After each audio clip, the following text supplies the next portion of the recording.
Hi friends, எல்லோருக்கும் வணக்கம். எல்லாம் என்ன பண்ணுறீங்க? எல்லாம் வேலைக்கு போயிருப்பீங்க. அப்புறம் சில பேர் என்னைய பார்க்கலான்னு சொன்னீங்க.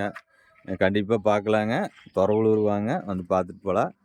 ஏன்னா நேரில் பார்க்குறக்கு கொஞ்சம் இதாக இருக்குது. செல்லுலேயே பார்க்குறக்கு நேரில் பார்க்கலான்னு ஒரு ஆசை இருக்குது. எல்லாத்துக்கும் இயல்பு தானே.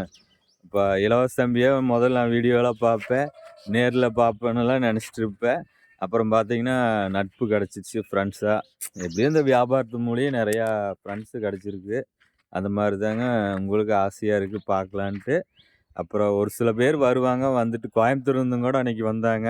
வந்துட்டு அண்ணா உங்கள் வீடியோ பார்ப்பேண்ணா, அதுக்கோசரமே கீரை வாங்க வந்தேன்னு சொன்னாங்க. கோயம்புத்தூர்லேருந்து வந்தாங்க. ஏதோ சோழியோ கோபியோ ஏதோ போயிருப்பாங்க காரில். தட்டாங்குடியை நிறுத்தி அப்புறம் கீரை வாங்கிட்டு போனாங்க. அப்புறம் ரேட்டும் கூட குறைச்சி கொடுத்தேன். ஆனால் அது ஒத்துக்க மாட்டேன்ட்டாங்க. அதெல்லாம் நீங்கள் வியாபாரம்னா அதுலலாம் இருக்கக்கூடாது, ரேட்டெல்லாம் குறைச்சி வேண்டாம், நீங்கள் எல்லாத்துக்கிட்ட வாங்குற மாதிரியே எங்ககிட்ட வாங்கன்னு சொன்னாங்க. உண்மையிலே எனக்கு சந்தோஷமாக இருக்குது. இப்படியும் ஒரு மனிதர்களா அப்படின்னு அவங்களுக்கு ரொம்ப ரொம்ப நன்றி. அவங்க வீடியோ பார்ப்பாங்க, அவங்களுக்கு ரொம்ப சந்தோஷம். அங்கே கோயம்புத்தூர்லேருந்து இங்கே தட்டாங்குடியில் இருக்கிற ஏதோ சாதாரணமாக இருக்கிற நான் என்கிட்ட வந்து என்னை பார்த்துட்டு கீரை வாங்கிட்டு போகிறாங்க. உண்மையே ரொம்ப சந்தோஷம். அவங்களுக்கு நன்றியை தெரிவிச்சுக்கிறேன்.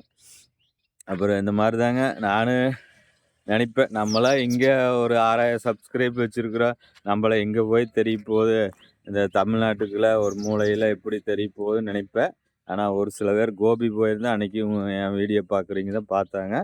அவங்களும் உங்கள் வீடியோ பார்ப்பேங்க அப்படின்னாங்க. ஒவ்வொருத்தரும் சொல்ல சொல்ல எனக்கு இன்னுமே வீடியோ போடுறதுக்கு தூண்டுதலாக இருக்குது. அப்படியே வியாபாரம் முடிஞ்சுங்க, கிளம்பணுங்க. செங்கீரை மட்டும் 2 பிடி இருக்குது. அப்புறம் தேங்காயும் இருக்குது பாருங்க, நல்லா தரமான காயாக நான் சேல்ஸ் பண்ணிகிட்ருக்கேன்.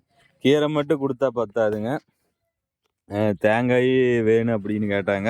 ஏன்னா கீரைக்கு வந்து இப்போ சிறுகீரை மட்டும் தான் கிடைவாங்க. ஆனால் இந்த செங்கீரை, சுக்குடிக்கீரை இதுக்கெல்லாம் வந்து தேங்காய் வேணும். அதுக்கோசரம் தேங்காயும் நான் ஏற்பாடு சேர்மன்ஸ். அவ்வளோதான், நான் கிளம்பலாம் வீட்டுக்கு.